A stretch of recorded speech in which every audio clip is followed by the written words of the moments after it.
La joven miró fijamente al hombre del costoso traje, ignorando a los guardias de seguridad que ya se acercaban. Su cabello estaba recogido en un moño desordenado y una camiseta manchada de pintura apenas cubría sus delgados hombros. Con manos temblorosas les tendió un trozo de papel arrugado. «Mi sangre es igual a la suya». El silencio invadió la sala de espera. El millonario tragó saliva. Nunca había visto a esa chica antes. O quizás sí. Durante 3 décadas, Ricardo Montoya construyó un imperio de cristal, acero y discreción. Su cadena de clínicas médicas era la más respetada del país. Él, la cara de la salud privada en Latinoamérica. Pero ahora, sentado en un sillón de hospital, frente al frágil cuerpo de su propio hijo, descubría que ninguno de sus contactos, títulos o miles de millones podían comprar lo que más desesperadamente necesitaba: tiempo. Mateo, su único heredero, estaba siendo consumido por dentro por una rara condición sanguínea, y aunque los laboratorios internacionales estaban movilizados, nadie, absolutamente nadie, era lo suficientemente compatible para salvarlo. Hasta que esa chica apareció de la nada, sin invitación, sin explicación, sin miedo, y con una frase sencilla destrozó todo lo que creía saber sobre su propia historia. Este es el viaje de cómo lo enfrentó todo, y desenterró algo que nadie esperaba. Pero en ese momento aún no tenía idea de lo que estaba por venir. Ricardo Montoya siempre vivió apurado. Se despertaba antes del amanecer, se acostaba después de que los números se cerraban y creía que la eficiencia era una forma de amor que no todos reconocían. A sus 50 años era el fundador de un imperio de clínicas de élite. Poseía una mansión en un exclusivo barrio de la capital, un jet privado y una agenda tan apretada que los cumpleaños de su hijo se convertían en alertas telefónicas de 5 minutos. Ese martes se encontraba en el piso 31 de su sede corporativa en la ciudad, revisando contratos internacionales, cuando su teléfono sonó. «Doctor Montoya, es de la escuela de Mateo. Dígales que llamo más tarde». «Es urgente». El chico se desmayó. La palabra quedó suspendida en el aire. «¿Desmayó? ¿Mateo?» Ricardo colgó y salió sin decir una palabra. Su chofer corrió hacia el auto mientras Ricardo, por primera vez en años, cancelaba todo. El hospital parecía más pequeño de lo que recordaba. La recepcionista no lo reconoció de inmediato. Fue un golpe a su ego y un cruel recordatorio de que allí no era el presidente del grupo médico Montoya. Era solo un padre desesperado. «¿Doctor Montoya?» Una doctora con una bata azul se acercó. «Soy la doctora Sofía Ramos. Su hijo está estable por ahora, pero tenemos una situación delicada». Ricardo fue conducido por largos pasillos demasiado iluminados. Cada paso hacía que su corbata se apretara más alrededor de su cuello. En la cama, Mateo parecía más pequeño, más pálido, casi invisible bajo los cables, tubos y monitores. «¿Qué le pasa?» «Aún estamos confirmando, pero los signos apuntan a una falla severa de médula ósea. Necesita una transfusión compleja con un alto nivel de compatibilidad genética. Haga pruebas de mi sangre, la de su madre, la de mis hermanos, la de quien sea». Sofía lo miró con una expresión que mezclaba empatía e impotencia. «Ya hicimos las pruebas. No hay compatibilidad suficiente. Estamos ampliando la búsqueda, pero es una posibilidad entre 1.000.000. Ricardo se aferró al borde de la cama. Por primera vez en mucho tiempo, sintió que el control se le escapaba, y no sabía qué hacer. Ahí fue donde todo empezó a desmoronarse. Durante años, Ricardo creyó que lo estaba haciendo todo bien. Le dio a su hijo lo mejor de todo: la escuela más cara de la ciudad, clases de piano, tutores de inglés, clases de robótica. Diseñó un plan de carrera para Mateo, incluso antes de que aprendiera a atarse los zapatos. «Serás mejor que yo», solía decir entre una reunión y otra. Pero el chico simplemente quería a su padre cerca. Mateo soñaba con ser ilustrador. Pasaba horas dibujando criaturas en hojas sueltas, pero Ricardo nunca le vio valor. Dibujar no te llena el estómago, repetía. Naciste para volar alto. Y con eso empujó a su hijo hacia un futuro que no era el suyo. Cuando las pruebas confirmaron el diagnóstico, una condición hematológica ultra rara, degenerativa, agresiva, Ricardo se negó a aceptarlo. ¿Pero cómo? Siempre ha estado sano. La enfermedad pudo haber estado silenciosa hasta ahora, respondió la doctora. Su cuerpo ha estado luchando por mucho tiempo. Las palabras le martilleaban. Ricardo intentó racionalizar. Llamó a directores de clínicas en Europa, activó los laboratorios privados que financiaba, convocó a especialistas de todo el mundo. Pero la respuesta siempre era la misma. No hay compatibilidad, no hay una posibilidad segura, no hay una esperanza concreta. Ricardo intensificó sus esfuerzos. Contrató equipos para buscar donantes en todo el país. Creó una base de datos de perfiles genéticos. Ofreció dinero, mucho dinero. Pagaré lo que sea, 10 veces más. Tráiganme a alguien compatible. El problema era que ni siquiera su dinero podía comprar tiempo. Mateo, cada vez más débil, apenas podía abrir los ojos. «Papá, ¿todo bien?», susurró en un raro momento de lucidez. Ricardo intentó sonreír. «Claro, campeón, papá arreglará todo, ¿ok?». Pero por dentro estaba en ruinas. Fue al tercer día en la UCI cuando un hecho brutal emergió. El hígado de Mateo estaba empezando a fallar. Sus riñones también. «Si no encontramos un donante dentro de las próximas 36 horas», comenzó la doctora, dejando la frase sin terminar. No necesitaba hacerlo. Ricardo se hundió en el sillón de la habitación. El hombre que fundó 74 clínicas en 5 estados.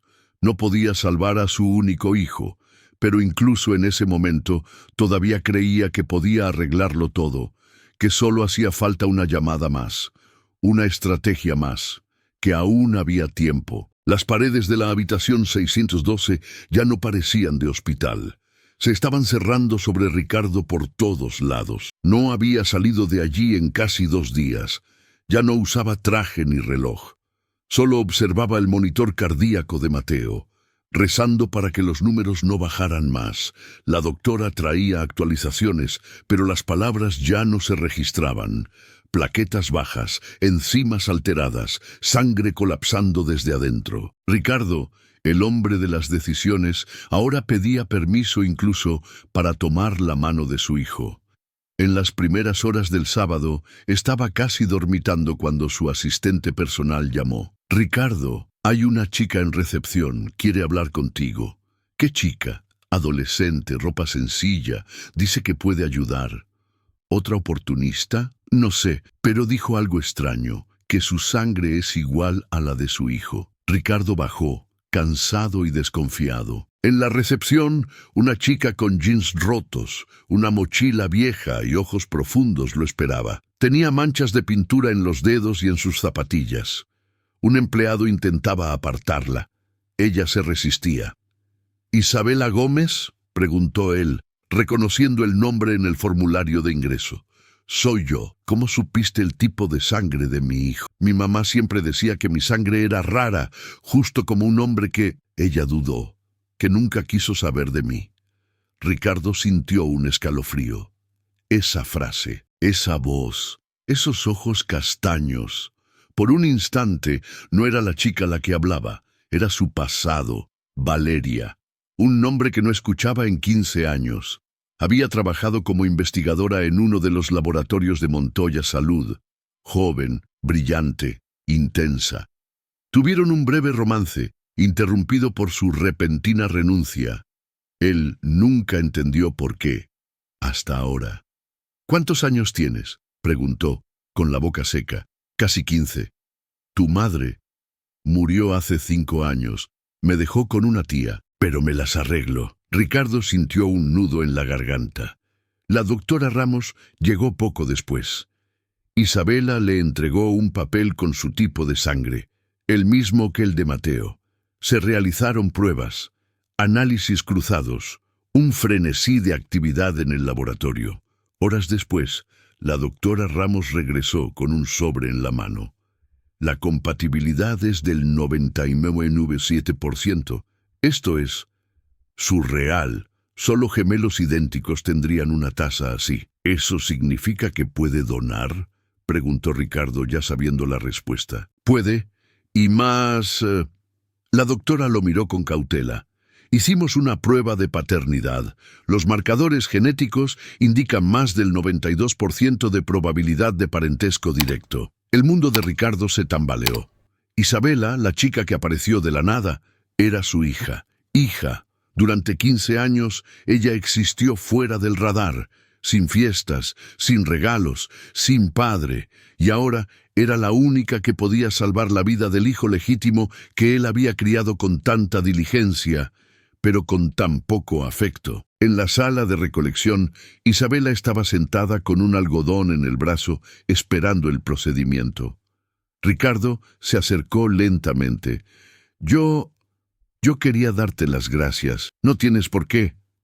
Aún así, solo vine porque mi mamá me enseñó que si puedes ayudar a alguien, lo ayudas. ¿Ella hablaba de mí? La chica se encogió de hombros. A veces, pero nunca con enojo. Solo con tristeza. Ricardo quiso llorar, pero no pudo. Ella era como un espejo de sí mismo. Mirada seria, habla directa, pero con algo que él había perdido hace mucho tiempo. Pureza. Esa noche, mientras se preparaba la transfusión, Ricardo observó a sus dos hijos, uno de sangre reconocida, el otro de sangre olvidada, y por primera vez sintió el peso de todas las ausencias, de todos los cumpleaños que nunca ocurrieron, de todas las preguntas que nunca se hicieron, de todas las respuestas que nunca se permitió escuchar. El pasillo del laboratorio aún olía a alcohol y pintura fresca cuando Ricardo se apoyó en la pared y se deslizó hasta el suelo. No podía mirar directamente a Isabela. La chica estaba sentada en una de las sillas, con la cabeza gacha, esperando la extracción de sangre. Sus brazos mostraban delgadas cicatrices, no de violencia, sino de lucha. Lucha contra el frío, contra el abandono, contra la mera supervivencia. Ricardo sostenía los resultados de los análisis en sus manos. Un papel blanco, con números que gritaban más fuerte que cualquier palabra. Ella era su hija. Isabela intentó empezar. Ella levantó la vista pero no dijo nada. Él quería preguntarle dónde vivía, quería saber si comía bien, si iba a la escuela, si tenía sueños, pero no pudo, porque la verdad dolía más que cualquier respuesta que ella pudiera darle. Fue entonces cuando un pensamiento casi infantil le cruzó la mente, ¿y si ella hubiera crecido con él? Habría tenido la misma habitación que Mateo, las mismas escuelas, los mismos libros. Quizás le habría mostrado sus dibujos en la mesa del desayuno. Quizás habría descubierto antes que le gustaba pintar, pero no. Ella creció en la periferia, con una tía ausente, vendiendo arte en la calle y, según los papeles, pasando por al menos 3 albergues diferentes. Todo esto mientras él cenaba en restaurantes premiados, rodeado de elogios y titulares. «No sabía que existías», dijo finalmente, casi en un susurro. «Lo sé. La mayoría de la gente no sabe lo que ha dejado atrás», respondió Isabela sin rencor, pero sin piedad. Ricardo respiró hondo. Quizás aún había tiempo, no para borrar el pasado, sino para no repetir el mismo error 2 veces. «No tienes que confiar en mí ahora, pero quiero estar cerca, si me lo permites». Ella lo miró con ojos cansados, pero no respondió. Cuando el equipo médico la llamó para iniciar la recolección, Isabela se puso de pie sola. Ricardo no sabía si funcionaría, pero por primera vez quiso intentarlo. La sala de transfusiones se sentía como un escenario silencioso. Isabela yacía allí, con la mirada fija en el techo blanco. A su lado, Ricardo observaba todo con una mezcla de ansiedad y fascinación.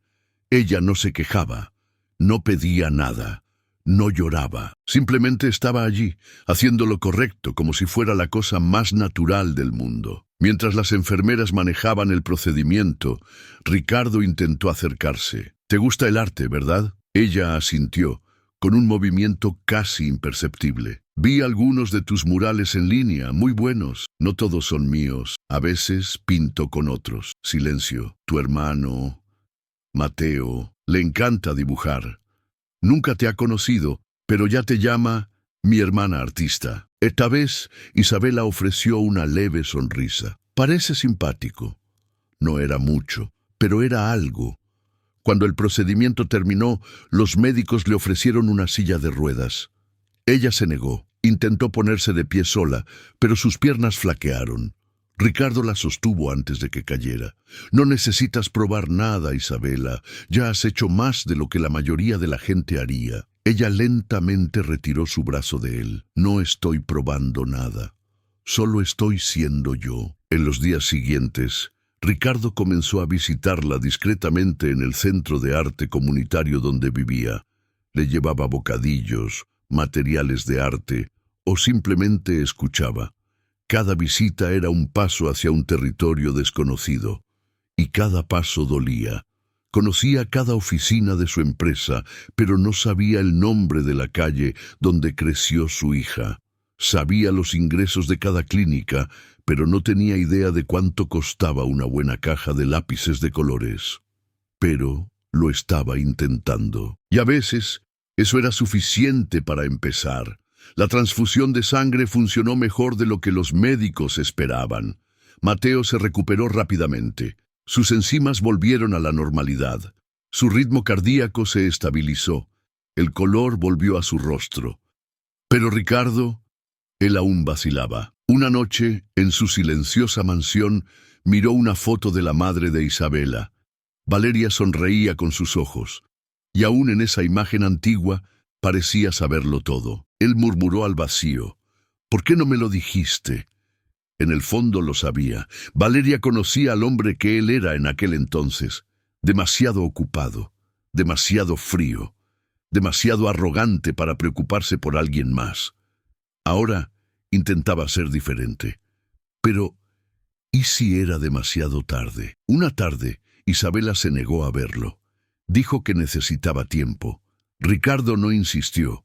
Solo dejó un sobre con papeles, fotos de su hermano y una nota. «Cuando estés lista, estamos aquí. No solo por gratitud, por elección». Pero la duda lo carcomía. ¿Y si ella nunca quería? Un domingo por la tarde, Mateo, ya en casa y casi completamente recuperado, entró al estudio de su padre. «¿Y si no le gusto?». Ricardo sonrió. «Le gustarás.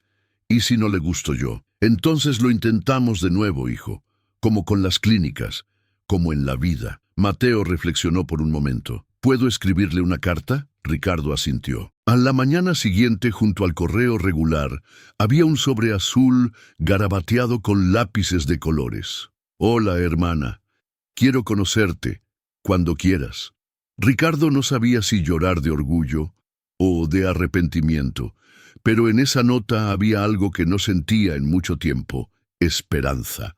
El domingo amaneció nublado pero seco, perfecto para los peatones que ocupaban el parque elevado central de la ciudad, el antiguo Paseo Verde. Ricardo y Mateo llegaron justo antes del mediodía, como se había acordado. Isabela había dicho que podría estar allí si cambiaba de opinión. Mateo sostenía un sobre azul en sus manos. Dentro, un dibujo: dos hermanos tomados de la mano bajo un cielo estrellado. Había pasado toda la semana en ello, refinando los trazos hasta que pensó que eran lo suficientemente buenos. Pero ahora, esperando, parecía no poder respirar correctamente. «¿Y si no viene?», preguntó. Ricardo no tenía respuesta. «Entonces lo intentaremos otro día». Fue entonces cuando a lo lejos una silueta familiar emergió, caminando lentamente entre los peatones. Isabela. Llevaba jeans rotos, una camiseta de banda y sus inseparables zapatillas manchadas de pintura. Sus rizos sueltos caían sobre su rostro, pero lo que más llamaba la atención era su expresión, resuelta, pero aprensiva. Mateo se levantó y caminó hacia ella. «Hola, yo soy...». «Mateo, lo sé», lo interrumpió con una sonrisa tímida. «Eres más alto de lo que imaginaba». Él rió nerviosamente. «Te hice un dibujo». Ella tomó el sobre, lo abrió con cuidado y lo miró en silencio por unos segundos. Luego sacó un bolígrafo de su bolsillo y escribió en la esquina inferior del papel: Ahora somos dos. Sabes dibujar bien, ¿sabes? Practico. Vi tus murales en línea. Son asombrosos. Isabela se sonrojó sin saber cómo responder. ¿Podrías enseñarme, si quieres? Ella respiró hondo. Pensó y respondió: Puedo, pero solo si pintamos algo juntos ahora mismo. Ricardo observaba desde lejos, inmóvil. Cuando los dos comenzaron a caminar lado a lado hacia uno de los pilares, sintió que algo se agitaba dentro de él. Era la misma sensación que había tenido al sostener a Mateo por primera vez, pero ahora era diferente. Gratitud mezclada con culpa y un inmenso deseo de empezar de nuevo. Al llegar al mural, Isabela abrió su mochila, sacó 2 latas de spray y le entregó una a Mateo. Elige un color. Azul. Ella asintió. El azul es bueno.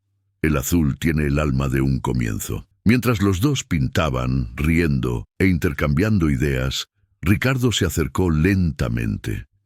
Isabela lo miró, y esta vez no apartó la vista. Él no dijo nada.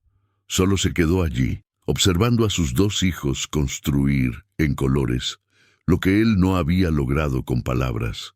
En la pared, la imagen de 2 manos encontrándose en medio del vacío comenzó a surgir. Mateo escribió al lado: Familia es cuando la sangre encuentra el corazón. Isabela no lo corrigió, ni lo necesitaba, porque a veces un solo gesto es suficiente para reescribir una historia entera. El mural estuvo terminado al final de esa tarde. Las 2 manos en el centro, una pequeña y firme, la otra más grande y vacilante, ahora estaban unidas por una línea azul que cruzaba el cemento agrietado. Alrededor de ellas, estrellas con trazos infantiles llenaban el espacio vacío. Cada una representaba algo que se había perdido, y ahora quizás redescubierto. Ricardo tomó una foto, pero rápidamente guardó su teléfono. Esto no era para mostrar, era para sentir. Esa semana no regresó a la oficina. Canceló reuniones. Cedió el control temporal de la empresa a sus vicepresidentes e hizo algo que nunca había hecho. Estuvo presente. Llevaba a Mateo a la escuela, lo recogía, le preguntaba sobre sus dibujos, sobre su vida. A veces pasaba por el barrio donde vivía Isabela, solo para dejarle un bocadillo, una caja de pinturas, una nota escrita a mano. Ella no respondía a todas, pero cuando lo hacía, era con arte. Un día, se despertó y encontró la pared lateral de su mansión pintada, un nuevo mural, 2 niños sentados en un tejado, mirando hacia un cielo donde, en lugar de constelaciones, había palabras como respeto, tiempo, verdad y perdón. Ricardo sonrió. Era una invitación silenciosa, una oportunidad. Él entendió, porque al final los errores no borran los lazos, pero se necesita coraje para repararlos, y a veces la mayor forma de amor es empezar de nuevo, incluso cuando parece demasiado tarde. Quizás tú también tengas a alguien que forma parte de tu historia, aunque aún no se hayan encontrado de verdad. Tal vez exista una carta que nunca fue escrita, un abrazo que aún está esperando suceder, una disculpa que se quedó atrapada en tu garganta. Pero la verdad es, nunca es demasiado tarde para intentar. Si esta historia te tocó el corazón, deja un me gusta. Eso nos ayuda a seguir compartiendo historias que merecen ser sentidas. Y si crees que el amor puede nacer incluso de lo que fue olvidado, suscríbete al canal. Hay mucho más que aún necesitamos contar. Ahora dime en los comentarios, ¿qué lazo cambió tu vida? A veces, tu historia es la que le da fuerza a alguien más para seguir adelante.